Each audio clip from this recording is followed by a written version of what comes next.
ଆମର ଏ ଯୋଉ ବ୍ରାହ୍ମଣ ନିଯୋଗ ସମିତି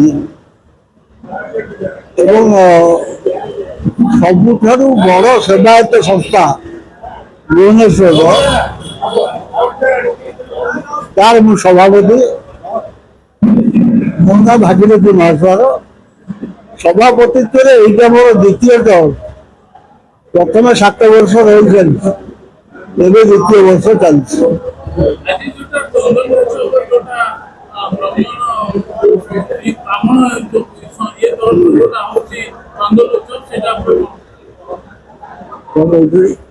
এই ଯୋଉ ଚନ୍ଦନ ଉତ୍ସବ କଣ କି ଏଇଟା ଭୁବନେଶ୍ୱର ଗୋଟେ ସ୍ୱତନ୍ତ୍ରତା।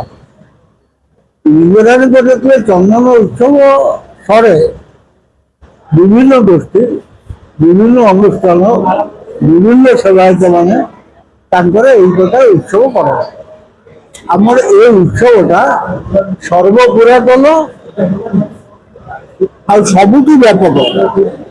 ଏ ଉତ୍ସବରେ ଜାତି ନିର୍ବିଶେଷରେ ସାରା ଗାଁକୁ ସପରିବାର ନିମନ୍ତ୍ରଣ କରାଯାଏ ଏବଂ ଏଇଟା ବିଂଶ ଶତାବ୍ଦୀ ଆରମ୍ଭରୁ ଚାଲିଛି ଏବଂ ପ୍ରତି ସମୟ ଅନୁସାରେ ତାର ପ୍ୟାଟର୍ନ ବି ଚାଲିଛି। ଗୋଟେ ସମୟ ଥିଲା ଏତେ ରାସ୍ତାଘାଟ ନାଳ ନର୍ଦ୍ଦମା ନଥିଲା, ଲୋକ ଏତେ ଆସୁଥିଲେ ଏଇ ମାଟି ରାସ୍ତା ଉପରେ ଓହ୍ଲେଇ ଦେଇକିରି ପତ୍ର ପକେଇ ବସି ଖାଉଥିଲେ।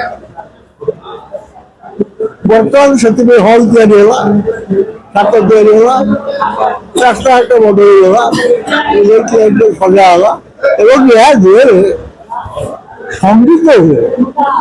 ସଙ୍ଗୀତ ମାନେ କେବଳ ଅନ୍ୟ କିଛି ନୁହେଁ। ସଙ୍ଗୀତ ଆରେଞ୍ଜମେଣ୍ଟ ହେଇକି ବର୍ଷା ସକାଶେ ବନ୍ଦ ହେଇଗଲା।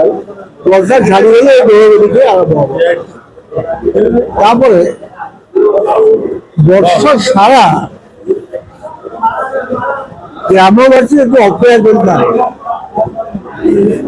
ହେଲା। ବର୍ଷ ସାରା ଗ୍ରାମବାସୀ ଏକୁ ଅପେକ୍ଷା କରିଥାନ୍ତି। ଏଇଟାର ଚନ୍ଦନ ଠାକୁରଙ୍କର ଇଂରେଜ ସରିଗଲା ପରେ ତାପରେ ବିଭିନ୍ନ ଛୋଟ ବଡ଼ ପର୍ବପର୍ବାଣି ଅଛି, ବିବାହ ବ୍ରତ ଅଛି, ତେଣୁ ତାକୁ ଆଡଜଷ୍ଟ କରି ଗୋଟେ ସମସ୍ତିକି ସୁବିଧା ହେଲା ଭଳିଆ କାରିଗରୀ କରି କରାଯାଏ। ଏ ବର୍ଷ ଆଜି ପ୍ରଚଣ୍ଡ ରୌଦ୍ର ତାପରୁ ରକ୍ଷା ପାଇବା ପାଇଁ କି ପ୍ରଭୁ ଲିଙ୍ଗରାଜ 22 ଦିନ ଧରି ଚାପ କରନ୍ତି। ଚାପ ସରିଗଲା ପରେ ଯେତେ ସେବାୟତ ଥାନ୍ତି ସେମାନେ ନିଜର ଶ୍ରମ ଲାଘବ କରିବା ପାଇଁ କି ଏଭଳି ଏକ ପରମ୍ପରାର ସୃଷ୍ଟି ଏବଂ ଆଗରୁ ମୁଁ ଏବେ କଥା କହୁନାହିଁ, ବହୁତ ପୁରାତନ ସମୟରୁ କେବଳ ଏଇ ବ୍ରାହ୍ମଣ ନିଯୋଗ ହିଁ ଭୌରୀ ପଙ୍ଗତ ନାଁରେ एकमात्र चंदन उत्सव आयोजन करुला एवं आजिकाली आकु देखा देखी सारा पुराना भुवनेश्वर कौन भुवनेश्वर अनेक जगार ये चंदन उत्सव आयोजित करा जाउछि एवं भल रंगारंग ढंगरे मध्ये आयोजित करा जाउछि एवं ये किंतु एक नियारा परंपरा। एठी केवल चिंगुड़ी महुर हुए, चिंगुड़ी महुर आउ आपण सबुठी देखिबे जोठी जोठी आपण चंदन उत्सव करूचंती सबुठी साधारे भोजन हबो, एठी किंतु चिंगुड़ी महुर हबो। आ ये होचे अनन्य जगह ब्राह्मण निजोग एवं एठी 36 पाटकरू लोक आसंती पंगत खाइया पई की सेति पई की आर ना हैला भौरी पंगत। श्री लिंगराजंकर चंदन पर प्रथम आगु सब सेवायत निजोग माने सेवायत माने भितरे जो चंदन पर्वटा को पालन करते जहाँ एवं परिव्याप्त है कि सारा भुवनेश्वर में विभिन्न अनुष्ठान माने करुचंती एवं आज ब्राह्मण निजोग तरफ चंदन उत्सव पालन करा जाउछि।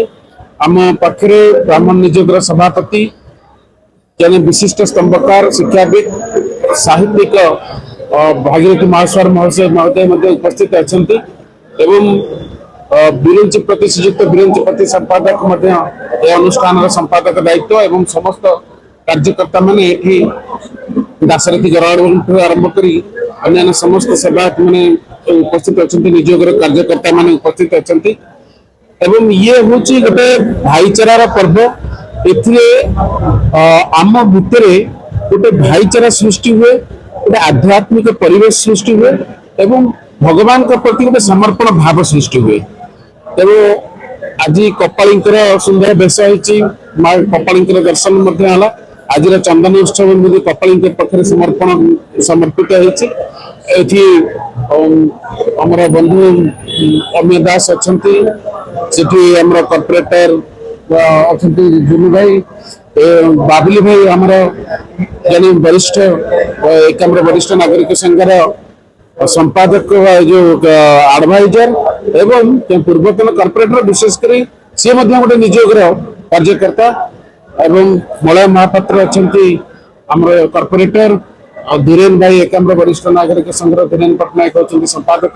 ଏଠି ଅନ୍ୟାନ୍ୟ ସବୁ ହେମନ୍ତ ଭାଇଙ୍କୁ ଆରମ୍ଭ କରି ପ୍ରଶ୍ନ ହେଇନା ଅନେକ ସମସ୍ତେ ଏଠି ଏକାଠି ହେଇଛନ୍ତି ଏବଂ ଆମ ଭିତରେ ଗୋଟେ ଖୁସି ବାଣ୍ଟିବା ପାଇଁ, ଶ୍ରଦ୍ଧା ବାଣ୍ଟିବାର ଇଏ ଗୋଟେ ମୌକା ବ୍ରାହ୍ମଣ ନିଯୋଗ ଆଜି ଆମକୁ ପ୍ରଦାନ କରିଛନ୍ତି। ଆମେ ତାଙ୍କୁ ଅନେକ ଅନେକ କୃତଜ୍ଞତା ଜ୍ଞାପନ କରୁଛୁ, ସମସ୍ତଙ୍କୁ ପ୍ରଣାମ ଜଣାଉଛୁ। ବାର ଯାତ୍ରା ସରିବା ପରେ ଚନ୍ଦନ ଯାତ୍ରା 22 ଦିନ ଧରି ଚାଲେ।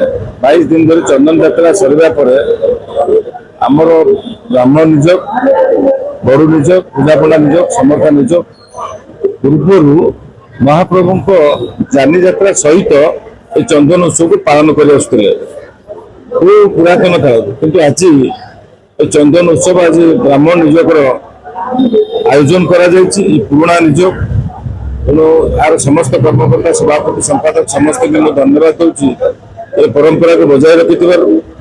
ତେଣୁ ଆଜି এই ଚନ୍ଦନ ଉତ୍ସବ ସାରା ଲିଙ୍ଗରାଜଙ୍କ ପରିବେଶରେ ସବୁ ଅନୁଷ୍ଠାନ, ସବୁ ଯୁବ ସଂଘ, ସବୁ କ୍ଲବ ସମସ୍ତେ ଆଜିକାଲି ଚନ୍ଦନ ଉତ୍ସବ କଲେଣି।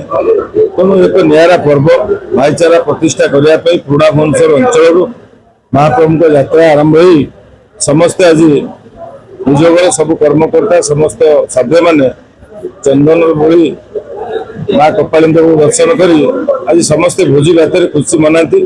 ତେଣୁ ଏକ ପର୍ବ ପ୍ରଭୁଙ୍କର ମେଳା। ତେଣୁ ସମସ୍ତେ ଆଜି ଏହି ଚନ୍ଦନ ଉତ୍ସବକୁ ବ୍ରାହ୍ମଣ ନିଯୋଗ ତରଫରୁ ଏବଂ ଅଞ୍ଚଳର ସମସ୍ତ ସେବାୟତ ମାନଙ୍କୁ ଆଜି ନିମନ୍ତ୍ରଣ କରାଯାଇଛି। ସବୁ ନିଯୋଗ, ସବୁ ସେବାୟତ, ସବୁ କ୍ଲବ, ସବୁ ଭାଇଚାରା ରକ୍ଷା କରିବା ପାଇଁ ସମସ୍ତଙ୍କୁ ଆଜି ଡକାଇଛି।